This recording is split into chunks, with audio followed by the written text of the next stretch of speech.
Tonight on Pen the Writer's Utopia. Listen, babies, I got one of my favorite people with me tonight. No, I'm not kidding. It's really one of my favorite people, right?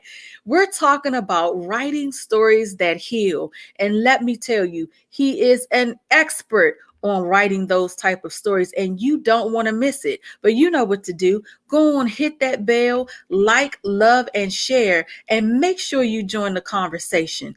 Join us tonight as Paul Rogers enters into the writer's utopia. Come on in, baby. Let's get to writing.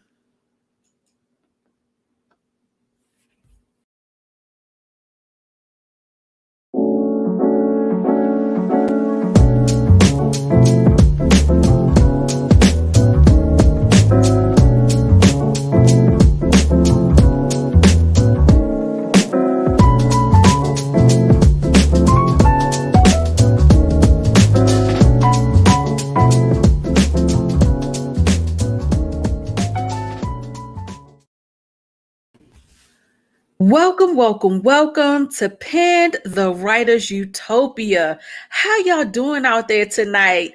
Listen, I know I say it almost every week, but you just don't understand. I get to sit here and have conversation with some of the most magnificent and just wonderful people. And tonight I have with me my friend Paul Rogers, y'all. Listen, he's an author, he's a coach, and he's just a hoot. That's what I'll say. He's a hoot. I know you don't hear me say that often, but like I said, he's one of my favorite people, and I'm so excited to have him with me in the Utopia tonight. So help me give a warm welcome, guys, to my friend, Paul Rogers. Welcome, Paul. Welcome. Well, thank you. And I must admit, I was just really getting down to your opening tune, man. I was like, "Oh, this is awesome." So, yeah, I know, right? It's that type of music that makes you just want to create. It's like, yeah, let's come on in and just chill, right? Yeah, I saw you bopping in the green room. Listen, y'all. Paul is one great individual, and I'm super excited to have you here with me tonight. We've had other interviews that we've done together, and what you guys don't know out there in viewer land is Paul has this thing. So when I went on his show, which will be airing soon, he had this thing where he wanted to see how much he could make me blush, right? And I think I did a great job making him blush tonight with all those accolades and reminding him of how much of a favorite person of mine he is. So I think I won tonight. What you think, Paul? I won. I sincerely won. I know I did. I think you're ahead. I think you're ahead. But there's always a rematch. You never know. It's a rematch clause in the contract. Listen, but tonight I'm going to take my victory lap, okay? So, Paul, I know you as Paul, and you are a writer. You have a phenomenal story of triumph, right? And real quick, because real quick, share with us a little bit about your story and how it led you to writing. I can give you the very quick version, which 3 years last Friday, I was involved in a terrible accident when a train plowed into our car. And when I woke up, things had changed. And I had this overwhelming desire to help people. And there was a lot of times when actually I couldn't remember who I was for about a year. But it was at that time that my writing started, and it was something which was a female presence which came forward, which I now know is called channeling. At the time, I had no clue what that was. Right. And listen, and so in channeling that female persona that helped you through your healing, that led us to who we know you as a writer, your pen name, Kate Summers. That is me. Only at the weekends, of course, but that is me. but you know, people will say, and the questions I get mostly is, why a pen name and why a female? I was so getting ready to go ask you that question, Paul. Listen, I know we're both, interviewers and hosts and stuff, but don't steal my questions, man. Okay, go ahead and answer the question because I was going to ask it anyway. Well, you know, and it was so beautifully put by you, so I'd love to answer that then by, well, people have a variety of reasons why they have pen names.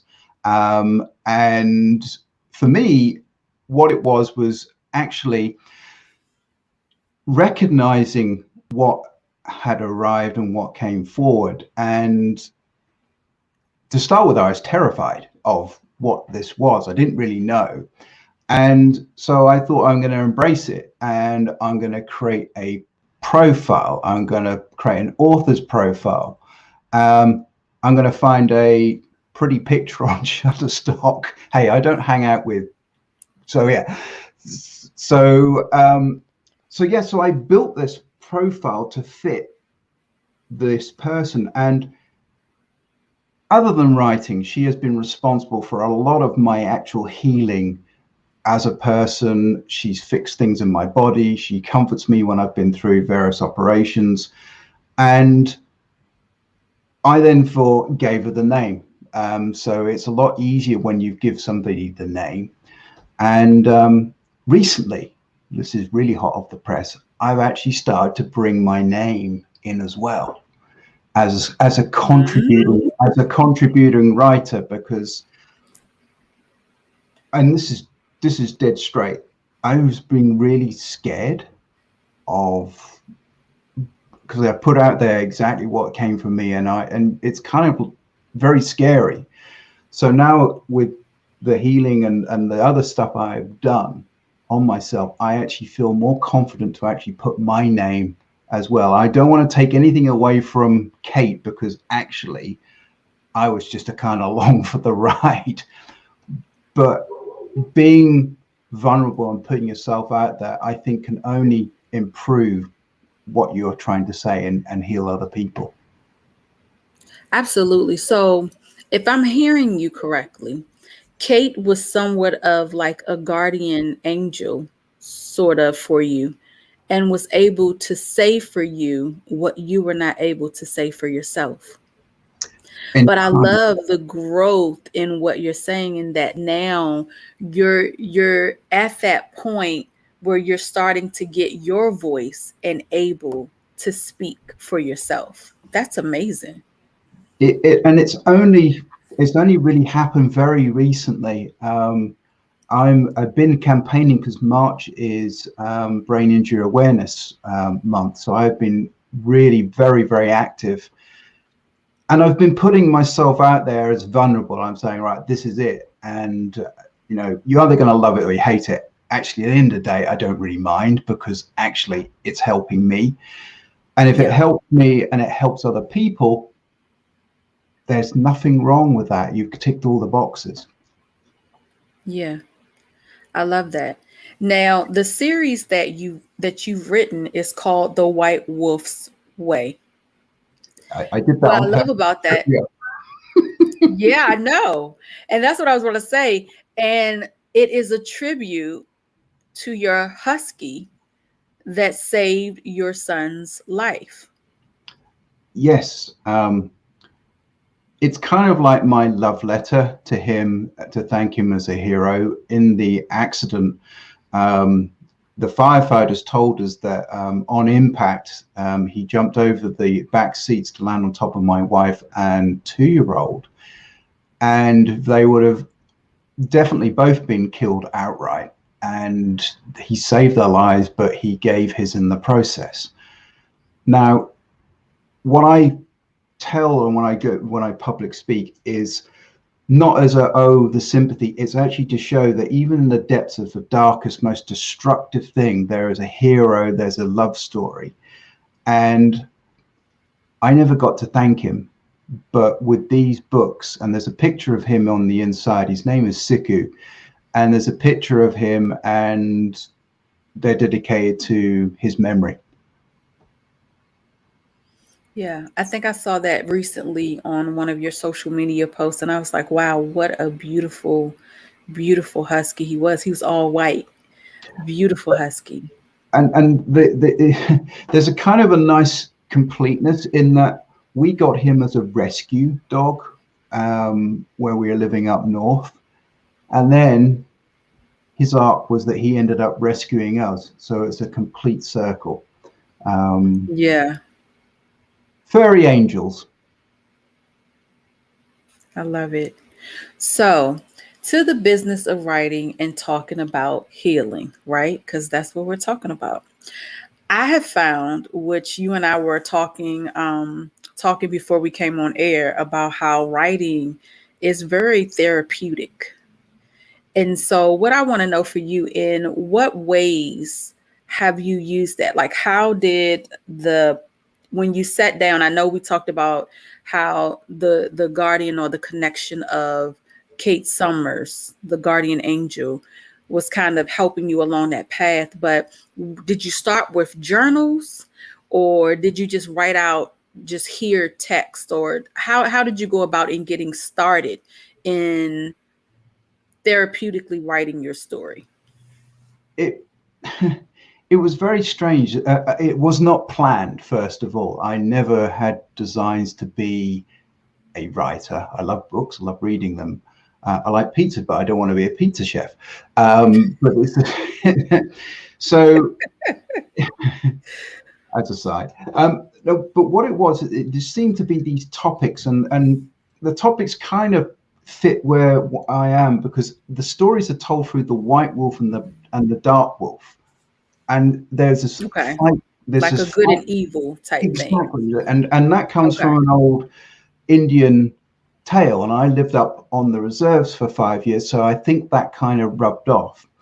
And the whole idea is to use parables to actually tell stories. Story is the best gift you could possibly give anyone, Yes. and and that gift, it first of all started with self-compassion.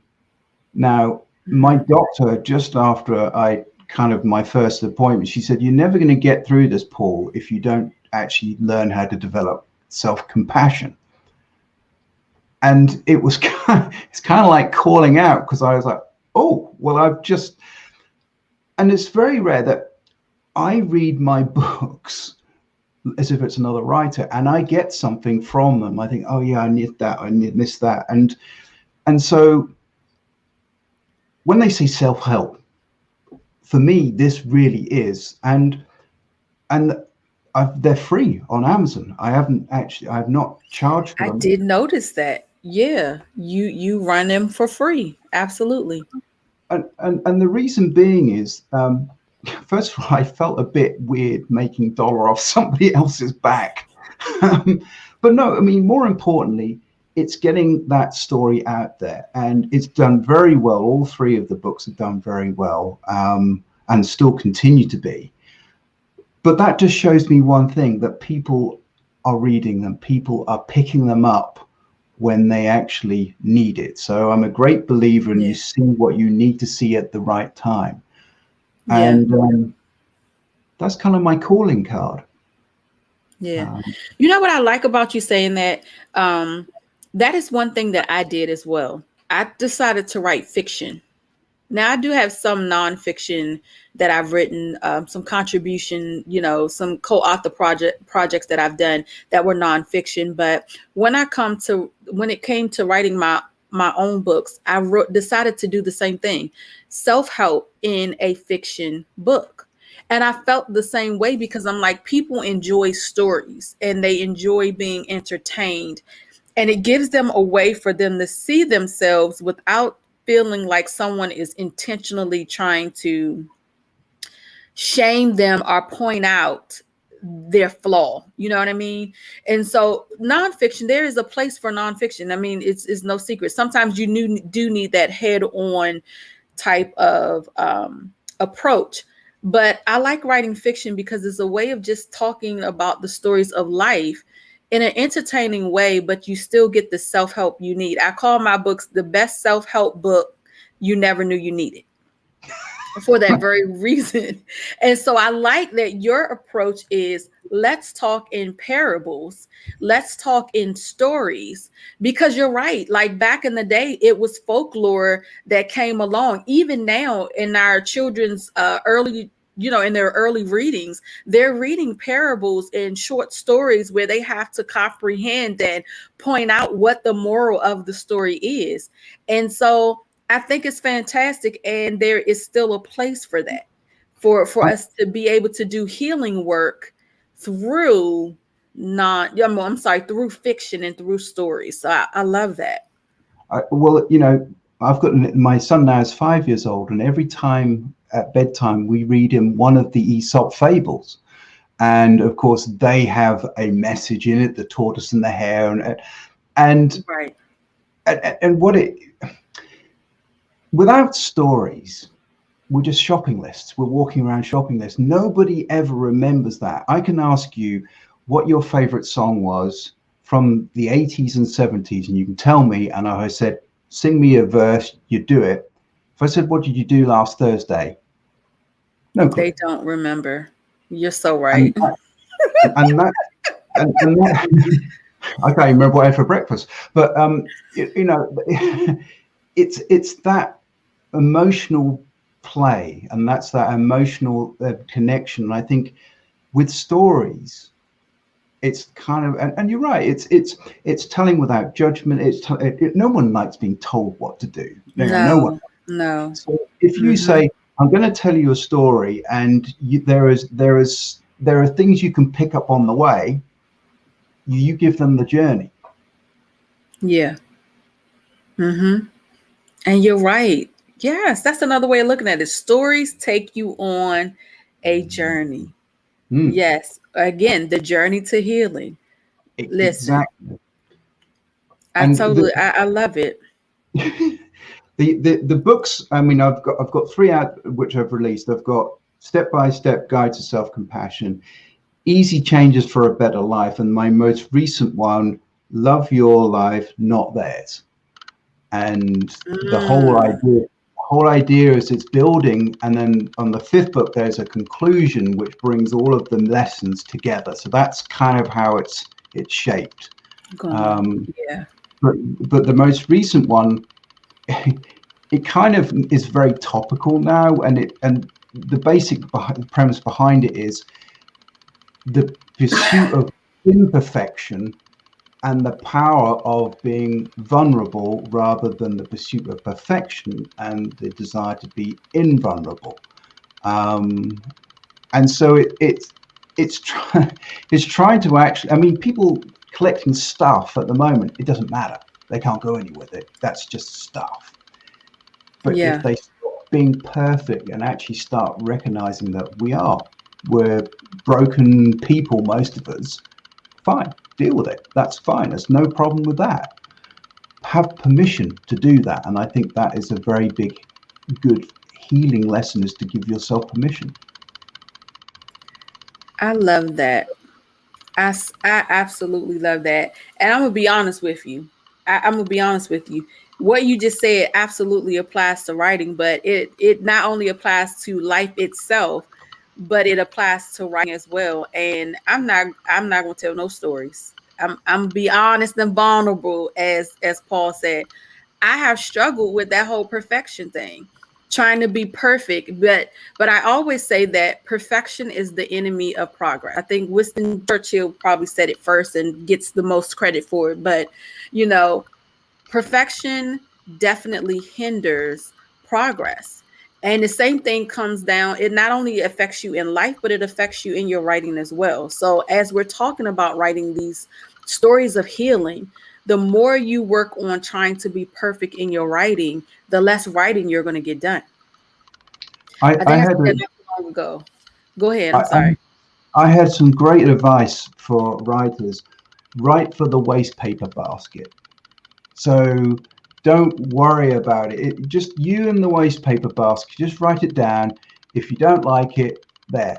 But don't throw it away, because you just put it somewhere, because when you come back to it in a different frame of mind, you've got all these gold dots which came out of somewhere, but write for the waste paper basket. Don't write for the accolade and the best. Write for that, and then when you start to collect these great ideas, and that's how people come up with songs.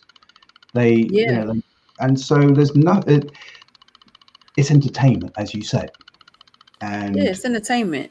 But guess what? It may not be the right line for now, but it does not mean it's not the right line for later. how many times have you Does heard not. people?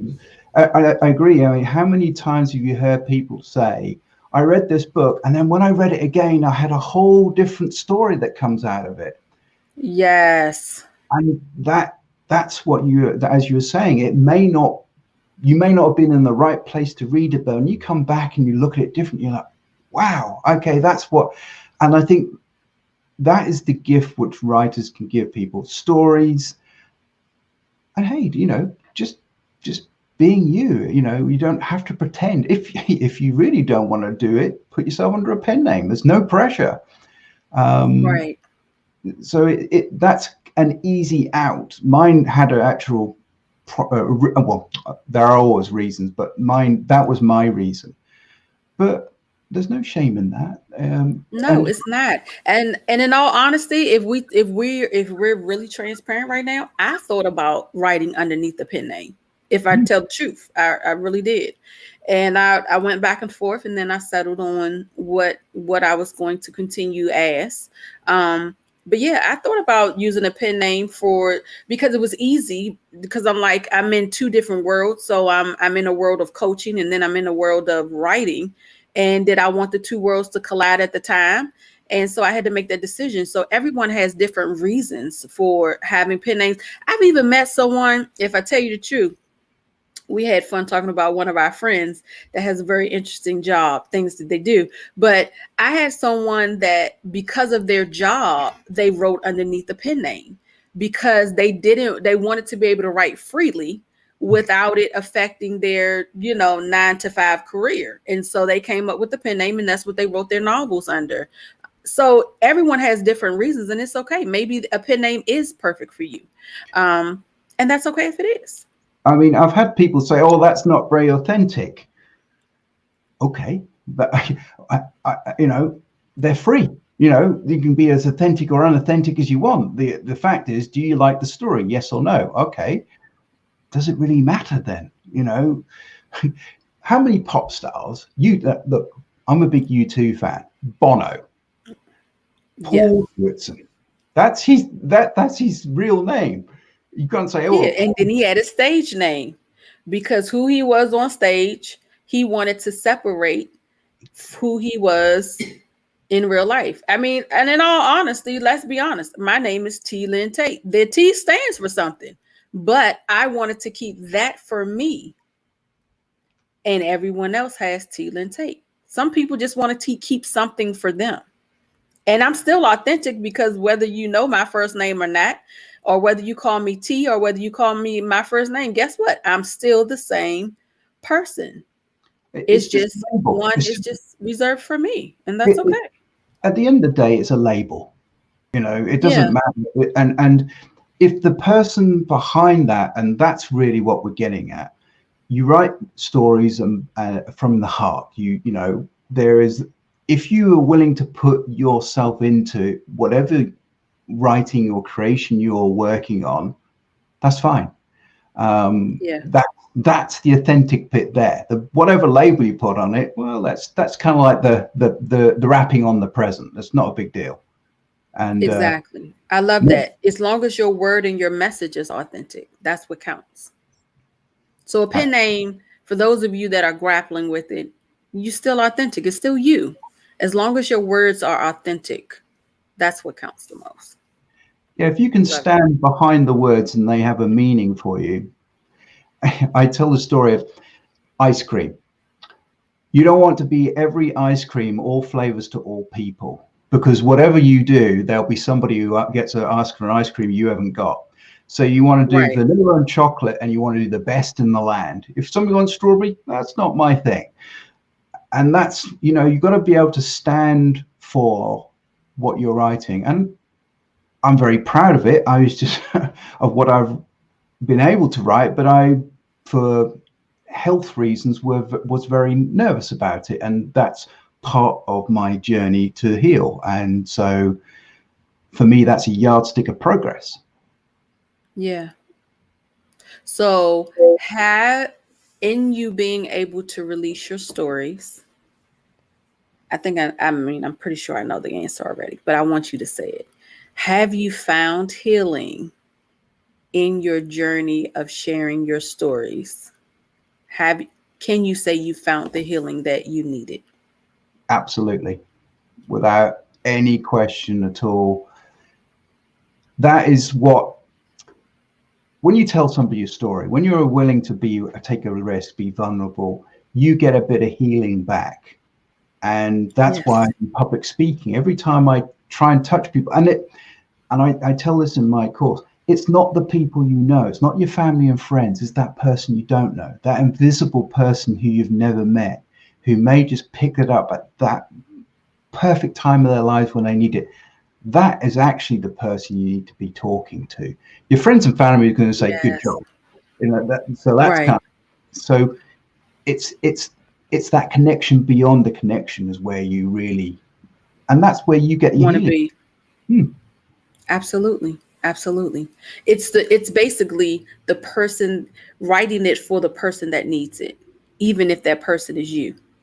Because if you Exactly. start with it, if you start with it's because I need it, then absolutely it'll land in the hands of the person that absolutely needs it.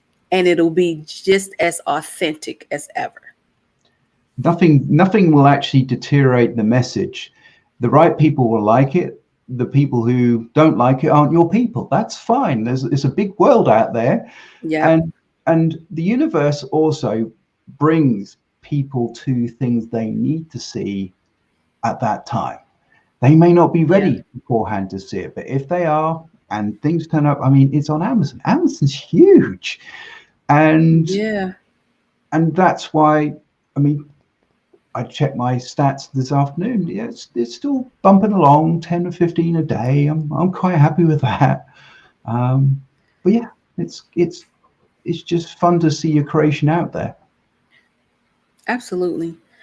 And I think it's even more rewarding when your approach wasn't, I'm writing this book because I want to make money.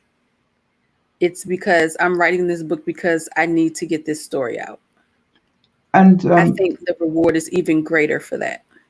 absolutely. And the person who gave me that idea was Bob Proctor. When I listened to his stories, he says that he calls it his modern day business card, and he gives these out for free because if people like that, they're going to like him.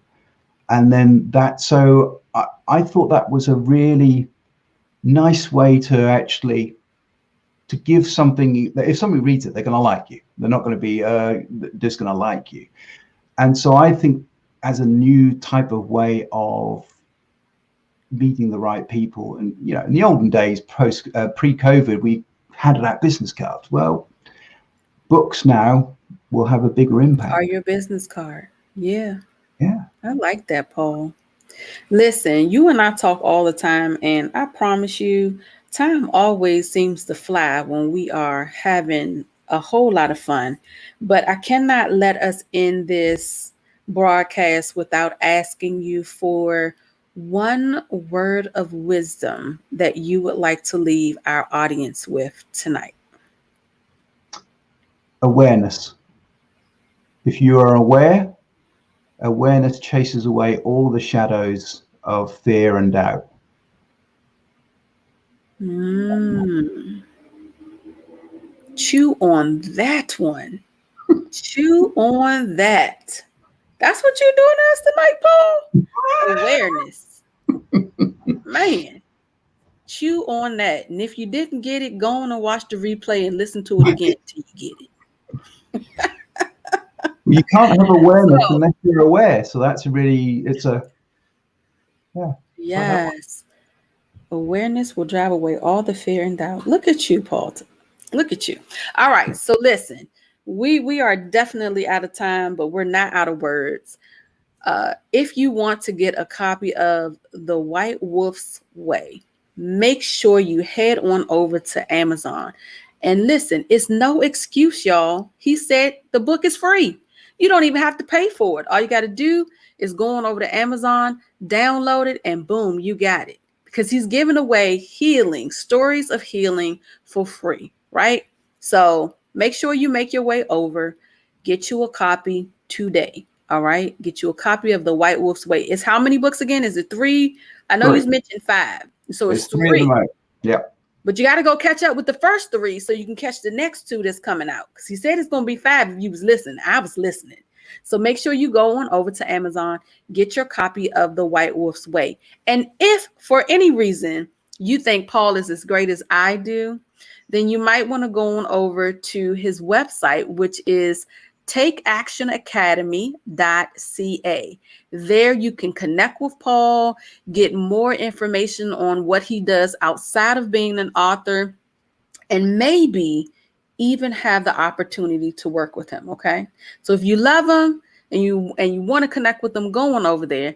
And listen, Utopia fan, you know what we do when we have family in the house. Go on and put that hand clap in the comments if you have enjoyed my friend Paul Rogers tonight. He has given us so much good information regarding healing. I know I have appreciated you, Paul. I always enjoy talking to you. But thank you so much for the nuggets of wisdom that you shared tonight. Again, awareness drives away fear and doubt. Y'all hold on to that, all right? You know what it is. You've heard the clues. We've dropped some great nuggets tonight. Now, go write something great, all right? I'm T. Lynn. This has been Pen the Writer's Utopia. You all have a fantastic week, and I will see you next week with another amazing guest. Have a good one, y'all.